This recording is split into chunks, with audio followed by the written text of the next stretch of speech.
Bienvenidos a Historiar. Este podcast fue creado y producido por la ASAI, Asociación Argentina de Investigadores de Historia. Un podcast sobre historia argentina, latinoamericana y mundial. Acompáñanos en este recorrido por el pasado para pensarnos en el presente.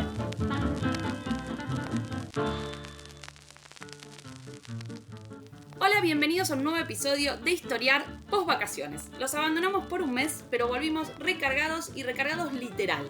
Porque hoy vamos a hablar de guerras, de armas, de ejército, de política. El tema que nos convoca hoy es la batalla de Caseros, que tuvo lugar el 3 de febrero de 1852 en la provincia de Buenos Aires. Una batalla en la que se enfrentó el ejército de la provincia de Buenos Aires, comandado por Rosas, contra el ejército grande, comandado por el gobernador de Entre Ríos, Urquiza, que hacía muy poco se había pronunciado en contra de Rosas. Se trató de una batalla corta, de pocas horas, pero de dimensiones inéditas en términos de movilización militar. Casi 50.000 personas se enfrentaron ese día. Hoy vamos a conversar sobre cómo se llegó a la batalla de Caseros.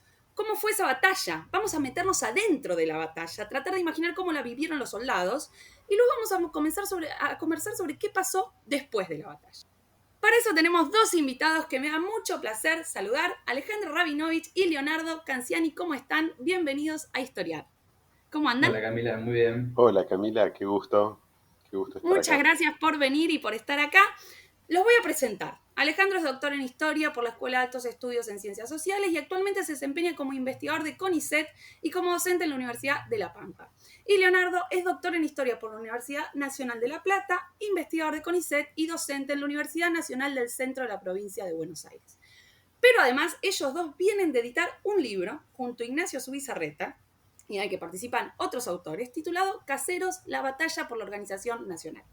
Este libro lo publicó Sudamericana, salió hace pocos días porque el jueves se cumplieron 170 años de la batalla, y es un libro muy entretenido, porque se acerca a este tema de la batalla con una profundidad con la que no se lo había abordado antes, a la batalla de Caseros, pero en un tono que lo hace amable para un público no especialista. Así que si sos historiador, seguro te va a interesar leerlo, porque dice cosas nuevas sobre el tema y sobre el periodo.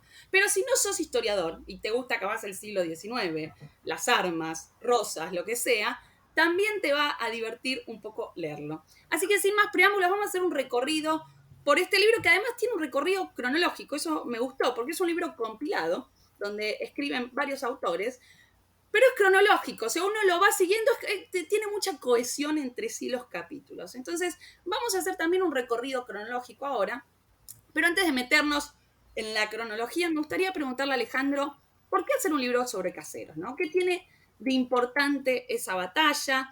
¿Qué hicimos los historiadores con esa batalla? Hola, Ale. ¿Qué tal, Cami? Mira, te cuento una anécdota para arrancar. A ver. Esto en realidad, hace 8 meses el libro no existía ni en idea, ¿sí? Y en uno de los 1000 Zooms de pandemia, en un coloquio en el que estábamos participando todos, se estaba discutiendo mucho sobre el rosismo y las ponencias estaban todas alrededor de la cuestión. Y estaba buenísimo el material nuevo que había, las ponencias que veíamos que tenían mucho para decir. Y son cosas que, como bien sabes, quedan en los coloquios, quedan en las aulas, quedan en lugares muy cerrados. Vos decís, la gente no le va a llegar nada de esto, el público general, todo esto nuevo que hay para decir y que por ahí son cientos de horas de investigación para tener un número mejor sobre las tropas, sobre la movilización, no le va a llegar a nadie. Y nos quedamos pensando qué había sobre Caseros, ¿no? Si vos sos un lector que no sos historiador y querés aprender sobre Caseros y vas a la librería, ¿qué tenés? ¿No? Y no Y nos sé. dimos cuenta que son cosas muy viejas, muy maniquias muchas de ellas, y que de ninguna manera reflejan lo mucho que creció la historiografía en los 10, 15 años últimos. Entonces dijimos, hagamos un libro. Y uno tiró, es el 170 aniversario en 6 meses, y dijimos, bueno, 6 meses es imposible. O sí, se puede. Y Y lo entonces ahí lograron. salimos con la idea esta medio delirante, de decir, bueno, ni yo, ni Leo, ni Ignacio lo puede escribir de corrido el libro en 6 meses y sacarlo a la calle, pero ¿qué pasa si escribimos un índice como si fuera un libro de autor y lo escribimos entre muchos? Fuimos a Sudamericana, nos dijeron que sí, lo escribimos en 90 días el libro, Y aquí está, salió en librería ayer. Y está buenísimo, o sea, un libro que sacaron del horno en poco tiempo y quedó muy bien, así que los Es felicito. un Bueno, sueño en ese pero sentido. me estás escapando la pregunta de ¿por qué caseros? ¿Qué es No, bueno, ¿y por importante? qué caseros? Caseros no es cualquier tema, es el referente, me parece, temporal más utilizado en nuestra historiografía. Antes y después de caseros, repasar Nuestro la AC bibliografía de del... DC. Totalmente, totalmente. Pero le pasa esta cuestión paradójica que pasa mucho en nuestra historiografía con los acontecimientos, ¿sí? Que somos más estructurales que acontecimentales, y entonces, como es algo que pasó en un día, lo dejamos ahí, lo usamos de marcador, pero nadie lo estudia.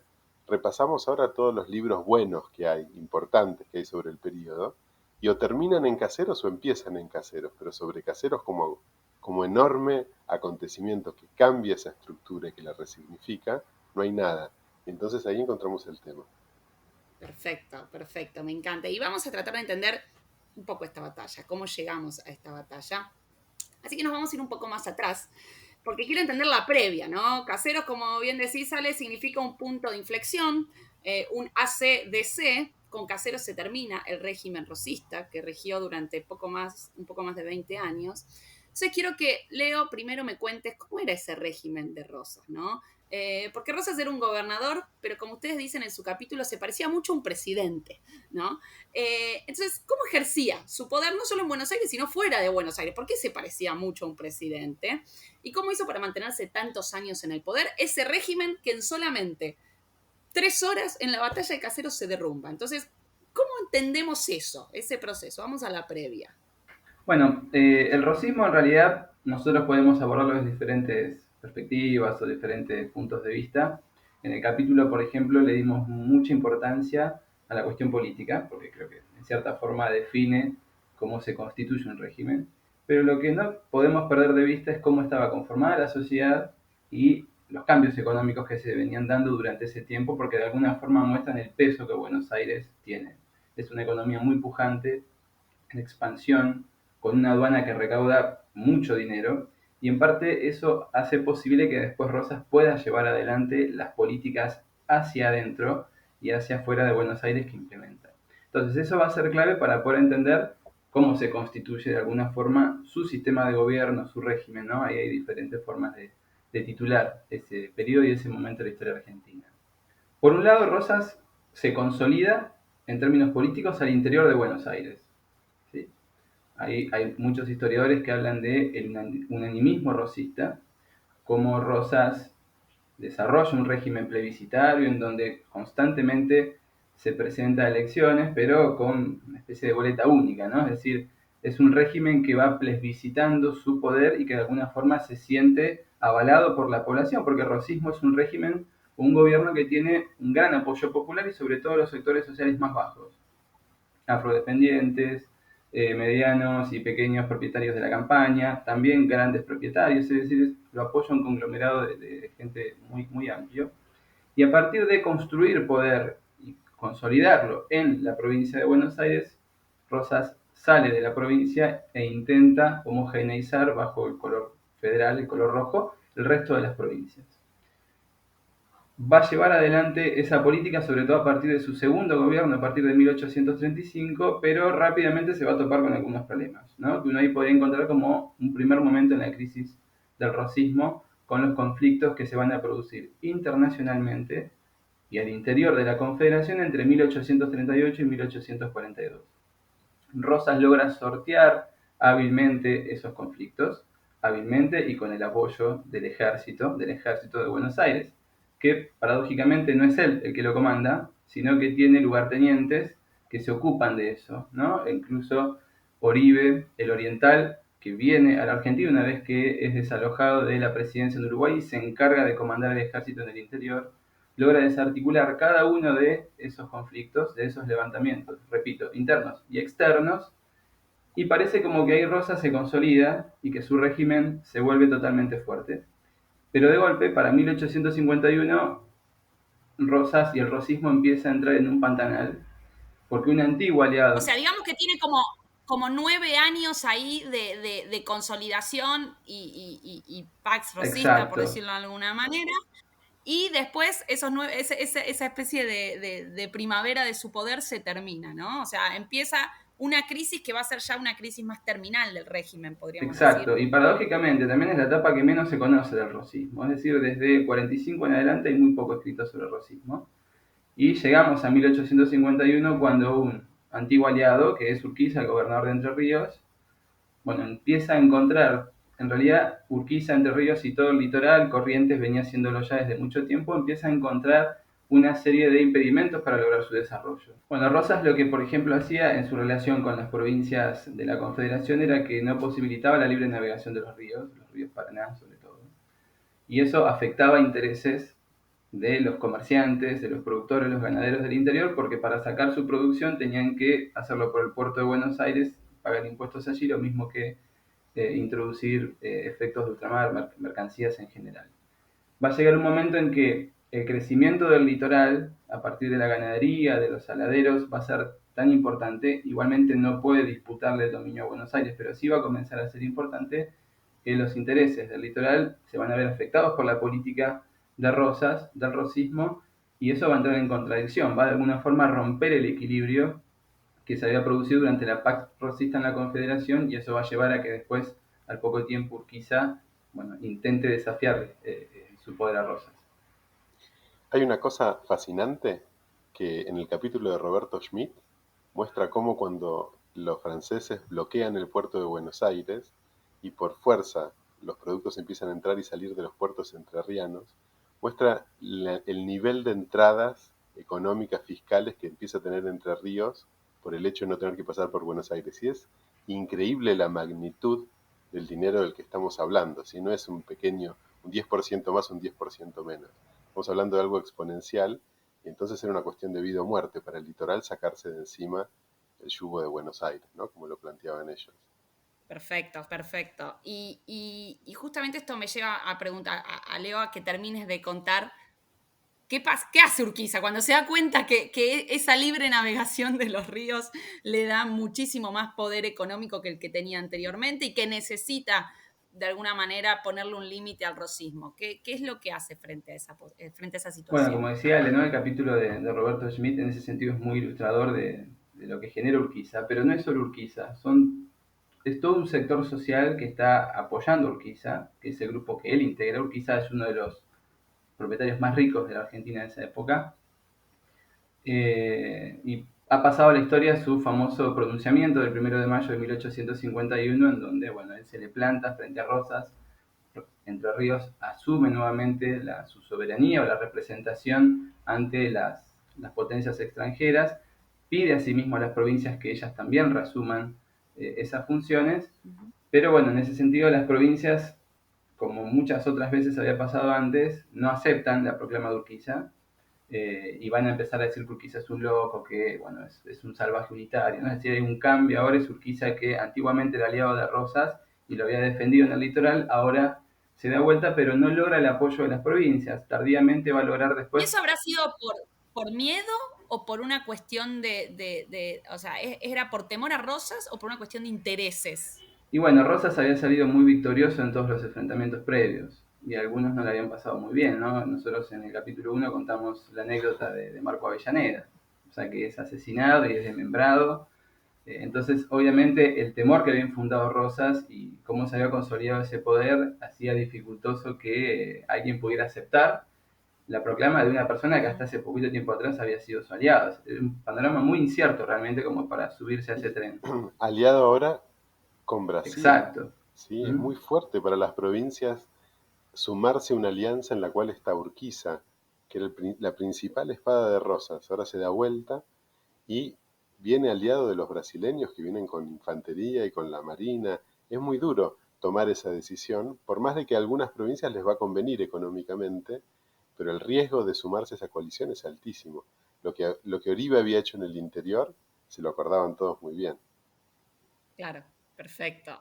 Entonces, post renunciamiento, a ver, Ale, bueno, ¿cómo empiezan a formarse los ejércitos que se van a, post pronunciamiento, perdón, cómo empiezan a formarse los ejércitos que se van a enfrentar en Caseros, ¿no? El ejército grande por un lado y el ejército porteño por el otro.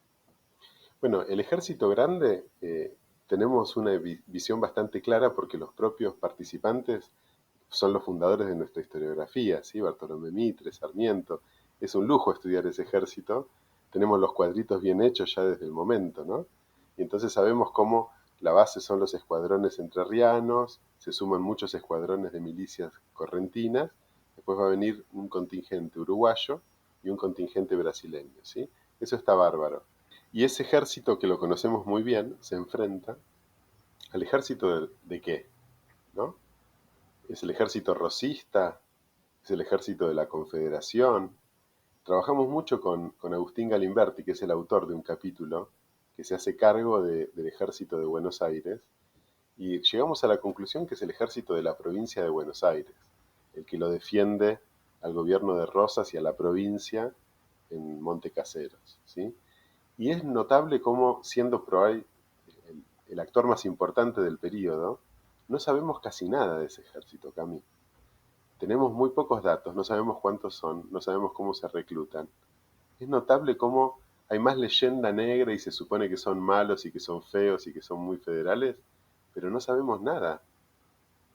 Claro, se los pensaba como sanguinarios, Entonces, como ultra fanáticos rosistas, ¿no? A esos soldados del ejército porteño. quedaron las semblanzas de Sarmiento, ¿no? Tan influyentes incluso hasta hoy, por ahí en el inconsciente. Y entonces está todo por hacer. Necesitamos ya 2 o 3 tesis de doctorado sobre ese ejército. Urgente, urgente. Agustín hizo un muy buen trabajo, haciendo trabajo de archivo para poder reconstruirlo, y nos encontramos con una lectura, pero fascinante. Lo que pasa ahí, y lo voy a contar cortito, es que Rosas es el primero, yo te diría, en toda Sudamérica, que logra armar un ejército de línea, mandarlo al extranjero y mantenerlo en operaciones durante años. Que ese es el ejército que manda con Oribe a sitiar Montevideo, lo que se llamó el sitio grande, que duró casi 10 años. Eso ningún gobierno en Sudamérica lo puede hacer, nadie en esa época, ¿sí? Entonces, es un logro notable que él tenga ese ejército ¿Y ahí. eso cómo lo Y logra? son,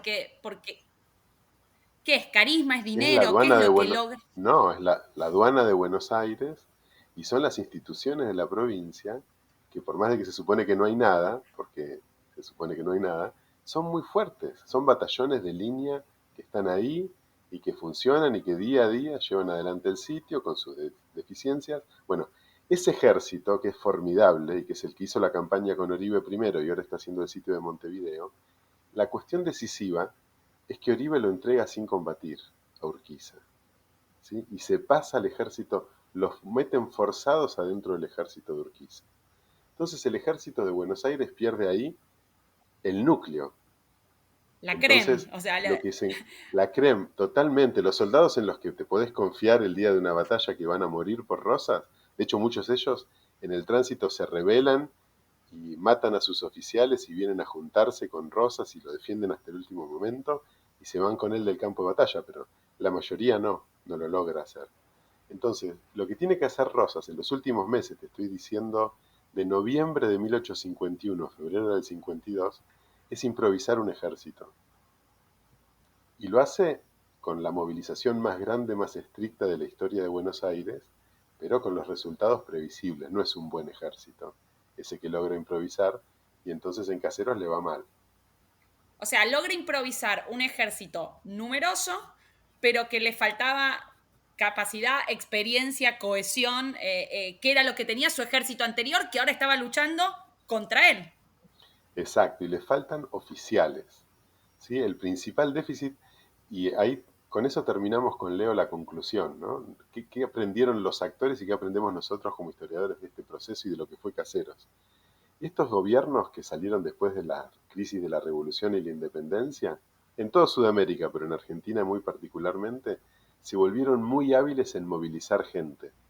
Es increíble la proporción de la población masculina que son capaces de movilizar, la militarización, como la llamamos, ¿sí? Es muy exitosa con recursos muy escasos. Ahora, ese incremento que es solo cuantitativo, en Caseros se dan Ujú, cuenta los dos, ¿eh? Porque el ejército de Urquiza claro. también hace cualquiera en Caseros, se dan cuenta que no alcanza con juntar 20.000, 30.000, 40.000 hombres y llevarlos adelante, hay que empezar a armar instituciones militares que formen oficiales, que formen regimientos, que formen estructura, o si no está siempre al acaso de que estalle un pánico, que estalle una dispersión, que estalle una revuelta. Entonces ese es el punto de inflexión de Caseros en la historia de este proceso de militarización del Río de la Plata. Bien, y para entender bien esto que vos estás explicando, me parece que estaría bueno que nos metamos adentro de la batalla, porque bueno, para los que no conocen a Alejandro, les cuento que Alejandro tiene una virtud en sus libros y en sus artículos, que es que te ayuda a meterte adentro de las batallas, ¿no? Hace una antropología del combate, y entonces te explica no solo cómo fue una batalla, como vista de afuera, sino que analiza la batalla desde adentro, ¿no? Cómo vivieron los soldados que protagonizaron esa batalla. Así que en esta ocasión te pido que nos metas adentro de la batalla de Caseros, ¿no? ¿Cómo fue esa batalla? Y cómo esto que vos estás contando, que es que el ejército porteño era un ejército armado a último momento, con poca experiencia, sin oficiales, bueno, ¿cómo eso va a repercutir en la batalla? ¿Cómo nos ayuda a entender esa batalla? ¿Y cómo fue el enfrentamiento? Perfecto. Bueno, la historia social de la guerra lo que plantea es que las batallas como acontecimientos militares son ventanas privilegiadas para entender a la sociedad. ¿Sí? Las sociedades combaten como son y en una batalla uno puede ver expresados la forma de producir económicamente, la forma de educar a la infancia, la forma de hacer política, todo eso se expresa y se sublima en la batalla. Entonces, nosotros la leemos así y efectivamente Caseros es un acontecimiento espectacular en ese sentido. Y es tan contradictorio porque la visión de los vencedores literalmente de la batalla de Mitre y de Sarmiento es que la batalla no existió. Con eso abrimos el libro. ¿Sí? Como ellos lo querían esmerilar a Urquiza, que tenía todo el mérito de haber ganado la Bajaban el batalla, precio. dijeron, claro, dijeron la batalla, yo estuve ahí, no pasó nada. Los de Rosas tiraron los fusiles, salieron corriendo y nos entramos en Buenos Y ya Aires. ¿Qué está. mérito tiene Urquiza? Claro. Y eso quedó muy fuerte en la historiografía, ¿sí?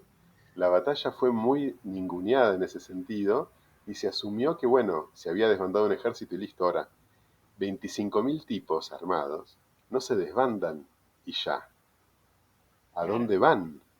¿No? ¿Qué Pero pasa? aparte No fue 25.000 de cada lado, como algo tuvo que haber Claro, pasado, toda esa gente reunida claro. ahí, es como se reúnen Y 50.000 después, personas en un lugar para que no pase nada.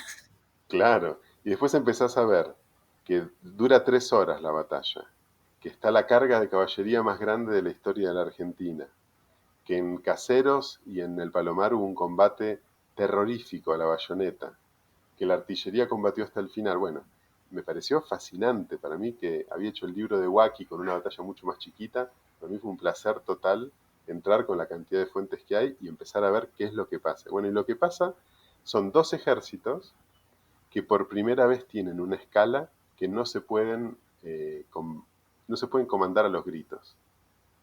¿Sí? Hasta este momento, casi siempre, un buen comandante de caballería, tipo Urquiza o Pacheco del otro lado, a los gritos llevaba el ejército adelante. Y con eso más o menos funcionaba porque eran muy buenos soldados, muy buenos jinetes.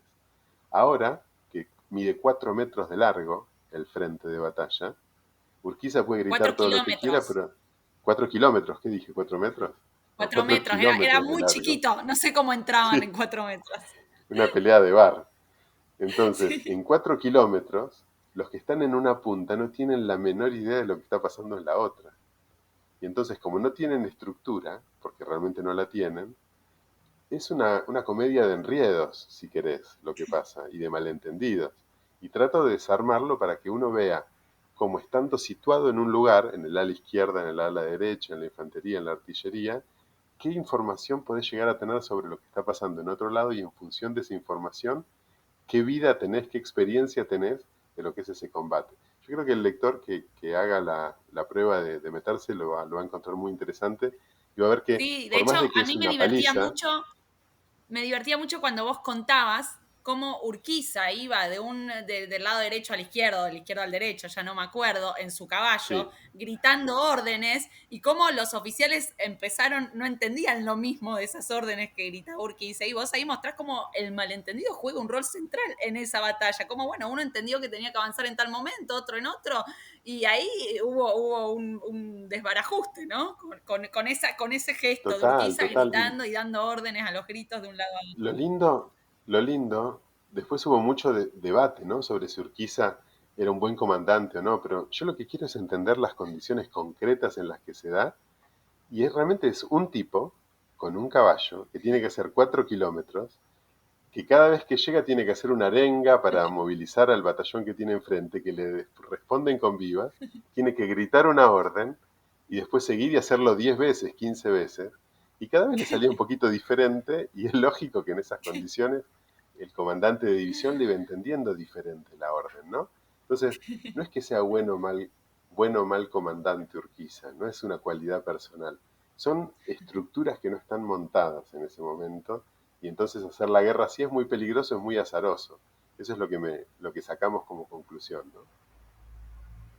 Y vos ahí también analizás cómo se dispersa el ejército rosista, ¿no? ¿Qué pasa ahí en ese momento de la batalla y la dispersión? O sea, ¿por qué se dispersan? ¿Cómo lo viven esos soldados que se dispersan, que están del otro Claro, lado, ese fue ¿no? el gran misterio, ¿no? Que decían los contemporáneos, decían hay un misterio porque nadie entiende cómo, después de 20 años de un dominio tan férreo de Buenos Aires, hay batallones enteros que lo traicionan a Rosas en el sentido de que tiran las armas y se escapan.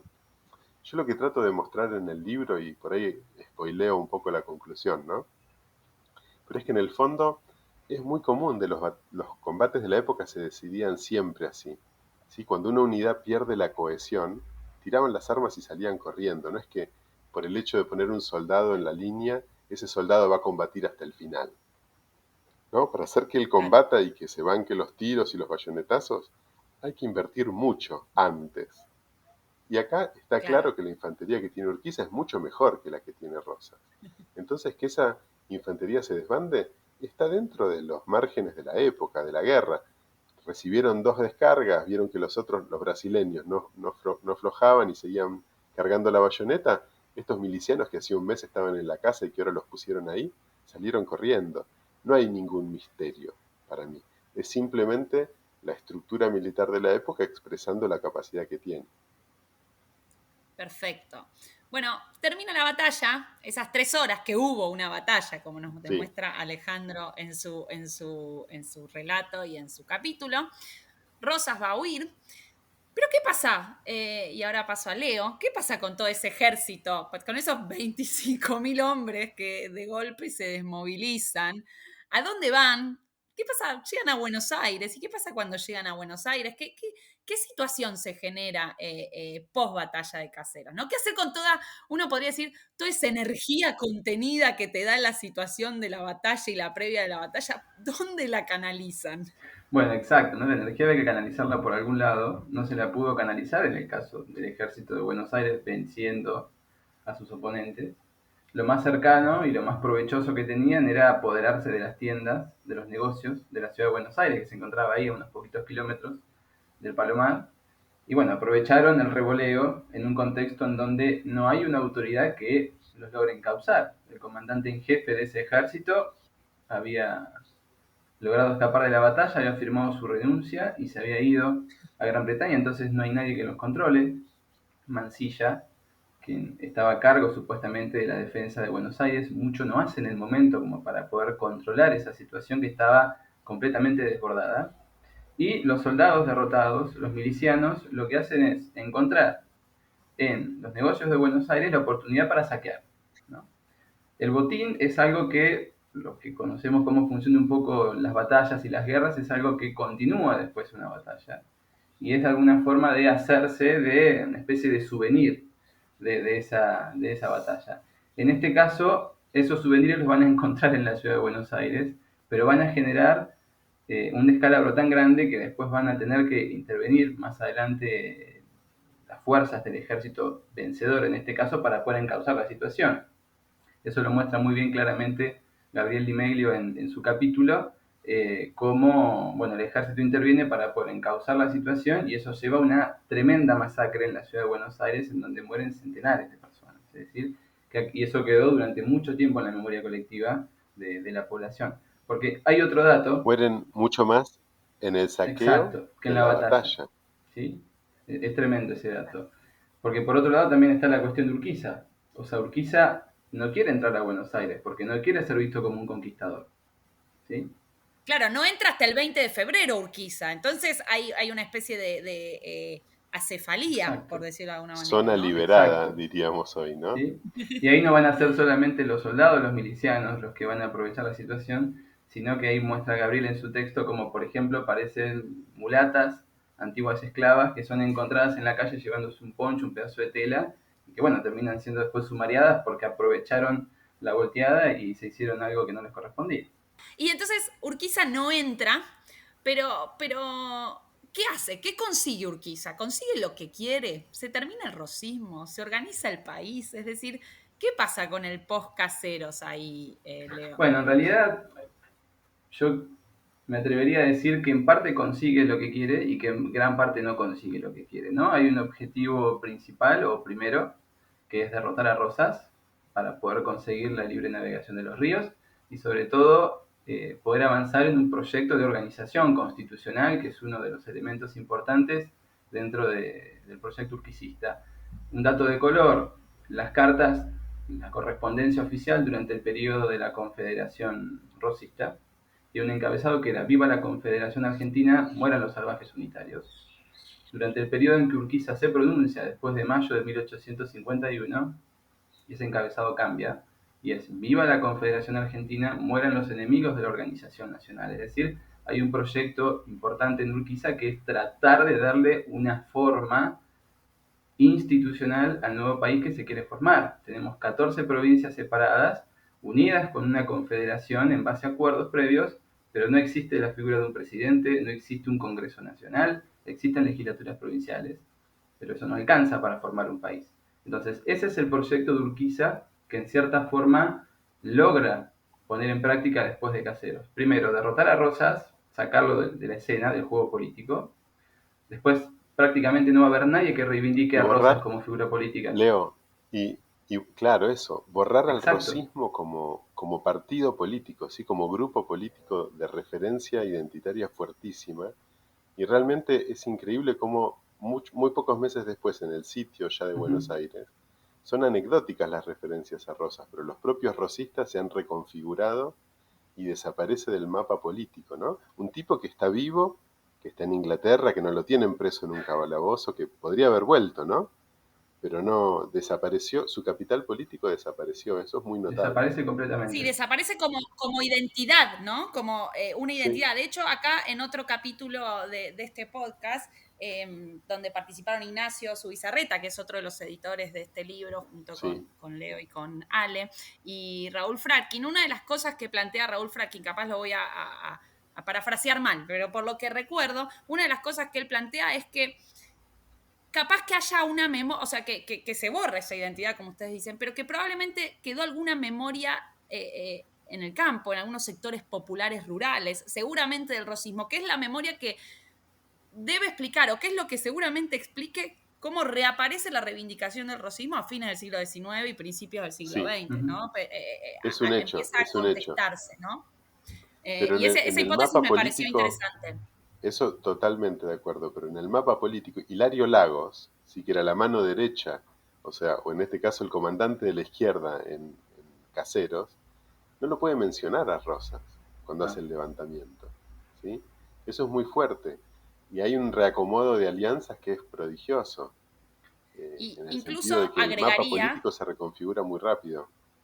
que no solo en el mapa político, sino también en el espacio público y simbólico, ¿no? Si uno ve la segunda mitad del siglo XIX, lo que pasa con el espacio público, por ejemplo, en lo que es el Parque 3 de Febrero, que es donde estaba, es decir, donde estaba la casa, la residencia de Rosas, en donde hoy están los bosques de Palermo, se va a convertir a posteriori, durante la presidencia de Sarmiento, en el Parque 3 de Febrero, es decir, la fecha de la batalla de Tal Caseros. cual. Y después esa Tal residencia se va a dinamitar, es decir, se va a fines del siglo XIX se dinamita, se explota, desaparece y se coloca ahí una estatua de Sarmiento y de Urquiza, ¿no? Entonces, no solo del mapa político desaparece el rosismo, sino también que hay toda una operación para que desaparezca de la memoria pública, ¿no? Y del espacio público. Pero perdón, me fui de Absolutamente. tema. Sí, No, sí. y lo que quería decir Eh, es que si bien desaparece el rosismo está constituido por personas, esos antiguos rosistas van a pervivir y se van a refundir en otras identidades políticas. Entonces ahí, por ejemplo, antiguos rosistas, al ratito lo vamos a encontrar jugando del lado de Buenos Aires, con antiguos unitarios o exiliados que habían luchado constantemente contra el rosismo desde la banda oriental, ahora están peleando a su lado.